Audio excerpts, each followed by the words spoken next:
Good morning student. आज हम chapter number 7 P block तत्व में आज हम पढ़ेंगे समूह नंबर 17 के तत्व। समूह नंबर 17 के जो तत्व होते हैं हम उन्हें हैलोजन कहते हैं। ठीक है, तो समूह नंबर जो 17 के जो तत्व होते हैं हमारी आवर्त में 17 नंबर समूह पे है। और ये जो तत्व होते हैं हमारे जो इसको बोलते हैं फ्लोरीन, है ना, फ्लोरीन, ब्रोमीन, आयोडीन एवं एस्टेटिन जो होता है ये आपके क्या होते हैं, समूह नंबर 17 के तत्व होते हैं। ठीक है, ये इनके जब ये इनको हेलोजन इस कारण कहा जाता है क्योंकि यह लवण बनाने वाले होते हैं। ठीक है, हेलो का मतलब क्या होता है, लवण, और जो है जन से मतलब बनने वाले, यानी लवण से बनने वाले जो होते हैं तत्व, इस कारण इनको क्या कहा जाता है, हेलोजन कहा जाता है। ठीक है, अब इसमें देखिए कि ये इनके भूपट्टी में हमारे पास किस प्रकार से यह हेलोजन आपके प्राप्त होते हैं। तो ये भूपट्टी में डिफरेंट टाइप के जो मोर इलेक्ट्रोपॉजिटिव कंपाउंड होते हैं उनके साथ मिलकर आते हैं। जैसे हम बात करें कि क्रायोलाइट है ना, क्रायोलाइट, फ्लोरोस्पार, फ्लोरोएट, ये इनके रूपों में क्या होता है, हमारे पास क्या होता है, यह हेलोजन के जो तत्व है हमारे नेचर में हमें प्राप्त होते हैं। ठीक है, अब हम इसमें देखते हैं कि इनके इलेक्ट्रॉनिक विन्यास क्या होते हैं। ठीक है, इनके इलेक्ट्रॉनिक विन्यास को किस प्रकार से हम लिख सकते हैं। ठीक है, तो ये आप देखते हैं तत्व, ये क्रमांक है आपका। ठीक है, और ये तत्व, इस तत्व में आप इसका जो परमाणु क्रमांक है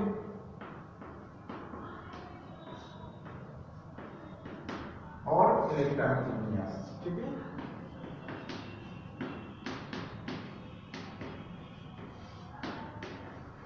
इलेक्ट्रॉनिक विन्यास पर भी प्रश्न पूछा जाता है। ठीक है, इससे भी एक प्रश्न आ जाता है। ठीक है, सबसे पहला जो तत्व है आपका क्या है, फ्लोरीन। ठीक है, और फ्लोरीन आपका कितने, इसका परमाणु क्रमांक कितना होता है, इसका परमाणु क्रमांक आपका 9 होता है। ठीक है, तो इस प्रकार से जब इसका इलेक्ट्रॉनिक विन्यास देखें तो इसका इलेक्ट्रॉनिक विन्यास 1s2 2s2 2p है ना, 2 2 4 और यहाँ पे कितना हो जाएगा, 5 हो जाएगा। ठीक है, यानी कि इसका भाई सेल जो है उसमें p ब्लॉक जो है पूरी तरह से भरा हुआ नहीं है, उसमें एक इलेक्ट्रॉन की कमी है। इसी वजह से हम हेलोजन समूह को भी क्या कहते हैं, p ब्लॉक के तत्व के अंतर्गत इसका अध्ययन करते हैं। दूसरा देखिए आप लोग, इसमें दूसरा नंबर जो है फ्लोरीन के बाद फ्लोरीन आपका 17 नंबर पर है। ठीक है, इसका इलेक्ट्रॉनिक विन्यास देखिए तो 1s2 2s2 और 2p6 है ना, उसके बाद 3s2 और 3p आपका कितना हो जाएगा, 5 हो जाएगा। ठीक है, तो इसमें भी देखिए लास्ट में आपका क्या है, इलेक्ट्रॉन p ब्लॉक में गया है, इस वजह से इसी को भी हम क्या कहते हैं, p ब्लॉक कहते हैं। इसी प्रकार हम ब्रोमीन देख लें, तीसरे नंबर पे जो ब्रोमीन है, ब्रोमीन कितने पर है, 35 नंबर पर है। ठीक है, तो 35 नंबर पर है तो हम इसको किस प्रकार से लिख सकते हैं, 1s2 2s2 2p6 3s2 3p6 और 3d और ओके 4s2 है ना। टोटल कितने हो जाएंगे आपके, 2 तो 4 6 10 12 18 और 20 और आपको कितने चाहिए, 33। तो यहाँ पर आ जाएगा आपका कितना, 10 है, कितना हो जाएगा, 4 6 10 और ये 18 और 2 20 और 10 30 हो गया। यानी कि अब आपका क्या आ जाएगा, 5 यहाँ पर आ जाएगा। ठीक है, तो इस प्रकार से हम क्या कर सकते हैं, इनके इलेक्ट्रॉनिक विन्यास लिख सकते हैं। अब अगला जो चौथा है आपका, ब्रोमीन के बाद आयोडीन है। आयोडीन का जो आपका परमाणु क्रमांक जो आपका होता है 35 होता है। ठीक है, और इसका इलेक्ट्रॉनिक विन्यास हम लिखते हैं तो क्या आ जाएगा आपका, 1s2 2s2 2p6 3s2 3p6 3d10 4s2 4p6 है ना। 4p6 के बाद में आपका क्या आ जाएगा, 4p के बाद में आपका आ जाएगा 5s। ठीक है, 4p के बाद में 4p 10 के बाद में 5 4d 10 4d10 के बाद में हम इसमें लिख सकते हैं 5s2 और 5p5 लिख सकते हैं। ठीक है, इस प्रकार ये इतनी बड़ी संरचना के बाद हम इसके जो अक्रिय युग्म होते हैं, जैसे कि यहाँ यहाँ पर 2 है, तो 2 के लिए हम क्या लिख सकते हैं, यहाँ पर इसका हीलियम लिख सकते हैं, ठीक है। और हीलियम के बाद हम क्या लिख सकते हैं, 2s2 2p5, ठीक है। इसी प्रकार हम यहाँ पर क्या लिख सकते हैं, ये जो आपका है कितने हैं 10, यानी कि नियोन, तो नियोन के रूप में हम यहाँ पर लिख सकते हैं 3s2 3p5, है ना। और इसी प्रकार यहाँ पर देखिए हम, तो यहाँ पर आपका अगला क्या आ जाएगा, आर्गन आ जाएगा, ठीक है। नियोन के बाद यहाँ पर 10 और 2 12 और 6 18, ठीक है। यहाँ 18 तक हम क्या कर सकते हैं, आर्गन को ले सकते हैं, क्योंकि आर्गन का परमाणु क्रमांक 18 होता है, तो हम यहाँ तक आर्गन ले सकते हैं। उसके बाद आपका बाह्य शेल में क्या बन जाएगा आपका, ये देखिए 2 4 6 10 2 12 और 6 18, ठीक है। और ये 18 के लिए हमने लिया, तो बाद में आपके क्या मिल जाएगा 3D और आपका 4s2 आपका 4p5 हो जाएगा। इसी प्रकार हम यहाँ देख सकते हैं, तो आयोडीन के लिए हम क्या कर सकते हैं, क्रिप्टॉन लिख सकते हैं, है ना। क्रिप्टॉन का 36 होता है, और ये 3D 4D 10 हो जाएगा, 4D 10 और 5s2 और 5p आपका क्या हो जाएगा 5 हो जाएगा। तो ये इस प्रकार क्या है, हम इनके इलेक्ट्रॉनिक विन्यास को भी दर्शा सकते हैं। अब इसके बाद हम देखते हैं कि इनके भौतिक गुणों में क्या होता है। तो देखिए सभी जितने भी आपके भौतिक गुण की बात करें, तो जितने भी आपके इसके कंपाउंड तत्व हैं, हैलोजन समूह के जो तत्व हैं, वह सभी क्या होते हैं, आणविक रूप में रहते हैं, यानी कि सभी एक दूसरे के साथ जुड़े होते हैं। फ्लोरीन के साथ F2 के रूप में, Cl2 के रूप में आप देखें तो Br2I2 के रूप में हमारे नेचर्स में हमें प्राप्त होता है। एस्टेटिन जो है कि बहुत ही आपका क्या है, एक्सप्लोजिव होता है, विस्फोटक नेचर का होता है, इस कारण उसको उसके जो कंपाउंड हमारे पास हमें नहीं मिलते हैं, ठीक है। अब बात करें तो ये जो है आयोडीन जो है हमारे पास, फ्लोरीन जो है हल्का पीले कलर के रूप में, कलर के रूप में देखें तो हल्के पीले कलर के रूप में, फ्लोरीन हरा पीले के रूप में, और आपके ब्रोमीन लाल पीले के रूप में। उसी के बाद हम देखें आयोडीन तो गाढ़ा बैंगनी के रूप में हमारे नेचर्स में प्राप्त होता है, ठीक है। अब बात करें तो संयोजकता की बात करें और आयनिक त्रिज्या की बात करें, तो संयोजकता की बात करें तो सभी के पास क्या देखते हैं हम, लास्ट में केवल एक इलेक्ट्रॉन है, ठीक है।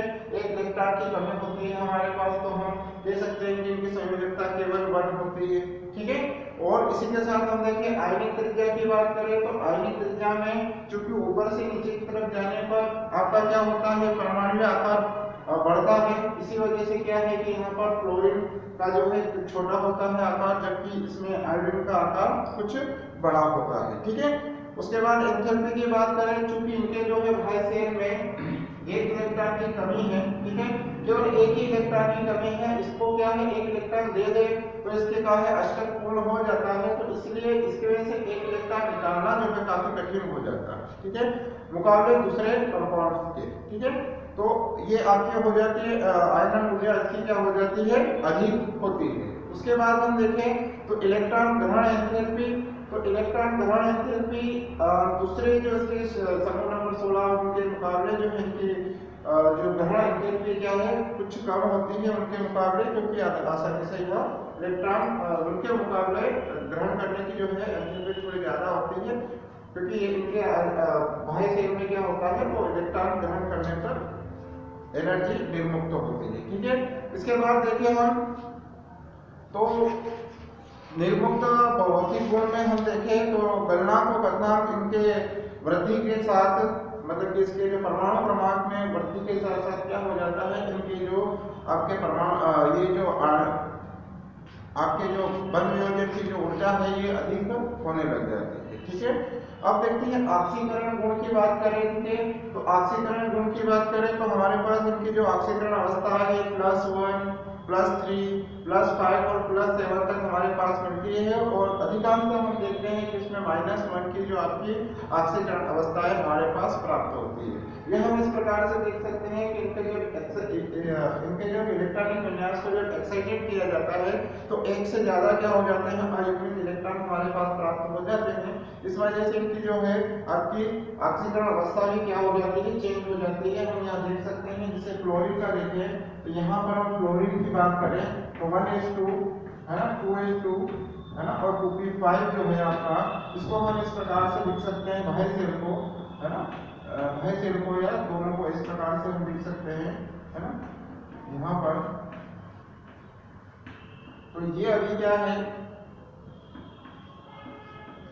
ये यहाँ पर क्या है, लूपिंग के जब इनको एक्साइटेड कर दिया जाता है ना, फ्लोरीन को जब एक्साइटेड कर दिया जाता है तो इसमें क्या होता है, यहाँ से एक इलेक्ट्रॉन निकल जाता है। अभी यहाँ देखिए तो आपकी क्या ऑक्सीकरण अवस्था 1 है, ठीक है, इसमें ऑक्सीकरण क्योंकि एक अणु में इलेक्ट्रॉन्स हैं, ठीक है, तो ये 1 है।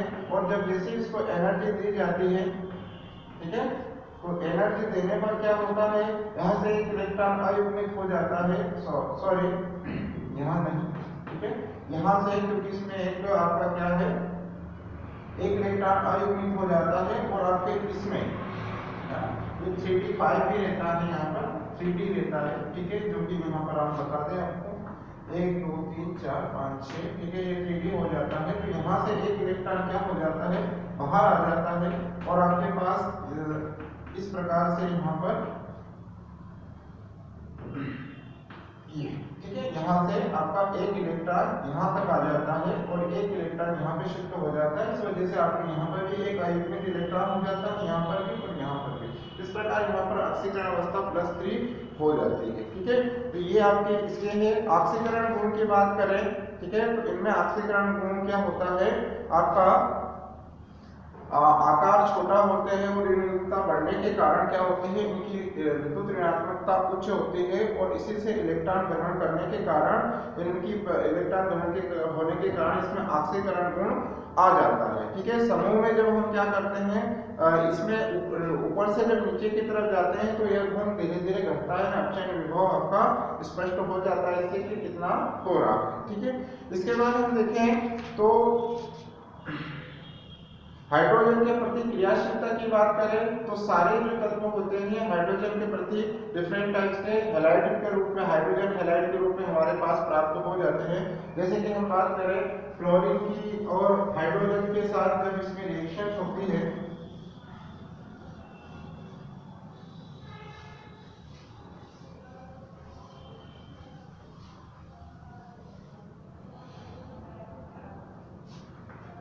जैसे फ्लोरीन की बात करें, फ्लोरीन क्या करता है अंधेरे में, है ना, अंधेरे में, ठीक है, यह क्रिया करके आपका क्या बना लेता है, हाइड्रोजन फ्लोराइड बना लेता है ना। ये अंधेरे में आप क्या कर सकता है, ये हाइड्रोजन के फ्लोराइड बना लेता है, हाइड्रोजन फ्लोराइड बना लेता है। इसी प्रकार फ्लोरीन की बात करें तो फ्लोरीन क्या करता है आपका, फ्लोरीन भी हाइड्रोजन के साथ रिएक्शन करके आपके परिष्कृत प्रकाश के फ्लोरीन जो होता है अंधेरे में करता है, सूर्य प्रकाश में करता है और आपके पास क्या बना देता है, HCl बना देता है। इसी प्रकार हम देखें तो ब्रोमीन की क्रिया देखें तो ब्रोमीन में क्या होता है, हाइड्रोजन के साथ गर्म करने पर हमारे पास क्या हो जाता है, HBr प्राप्त हो जाता है। इसी के साथ हम देखें तो आयोडीन भी क्या करता है, किसी उत्प्रेरक के साथ में, है ना, आयोडीन किसी उत्प्रेरक के साथ में क्रिया करती है। यहाँ पर उत्प्रेरक चाहिए, उत्प्रेरक के साथ क्रिया करके हमारे पास क्या बना देता है, हाइड्रोजन आयोडाइड बना देता है, ठीक है। तो ये एक तरह से क्या होता है, एक अम्ल बना देता है हमारे पास, ठीक है। तो ये हमारे क्या होते हैं, कुछ गुण होते हैं इसके हाइड्रोजन हैलाइडों के।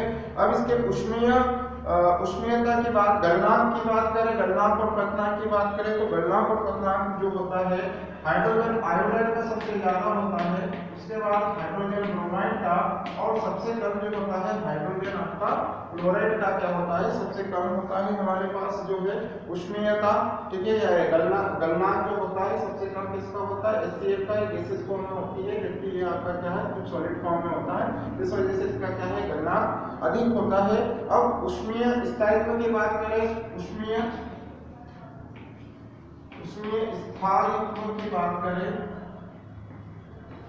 तो उसमें स्थायित्व की बात करें तो उसमें स्थायित्व में क्या होता है, HF जो होता है हेलोजन एसिड का सबसे ज्यादा होता है। उसके बाद हमारे पास क्या होता है, HBr का होता है और उसके बाद हमारे पास क्या हो जाता है, HBr के पास HCl का जो है हमारे HCl, HF, HCl, HBr, है ना, और HI का हो जाता है, ठीक है। तो ये इसका क्या है, उसमें स्थायित्व होता है, सबसे ज्यादा स्थायित्व आपका क्या होता है, HF होता है, और सबसे कम स्थायित्व आपका HI होता है। ठीक है, अब अपचय के गुण के बारे में बात करें तो अपचय हेलोजन के जो अम्ल के जो अपचय गुण है, अपचय प्रकृति होती है, वो भी आपकी क्या होती है, ऐसे ही होती है। HF की सबसे ज्यादा होती है, फिर HBr की होती है, ठीक है, फिर आपकी क्या हो जाती है, HCl की होती है, और लास्ट में क्या होती है आपका HF की होती है। ये आपके अपचय गुण है। सबसे ज्यादा अपचय कौन कर देगा आपको, HF कर देगा, सॉरी सबसे ज्यादा आपका अपचय कौन कर देगा, HI करेगा, और सबसे कम आपका जो अपचय है HF करेगा। ठीक है, तो ये आपके क्या है, उष्मीयता के उसमें ये आपके अपचय गुणों के बारे में आपसे बताता है। ठीक है, उसके बाद क्रियाशीलता की बात करें तो यहाँ पर हेलोजन अम्लों के कुछ ऑक्सी अम्ल भी बनते हैं हमारे पास। तो हेलोजन के जो ऑक्सी अम्ल हैं, कुछ ऑक्सी अम्लों के बारे में बात करें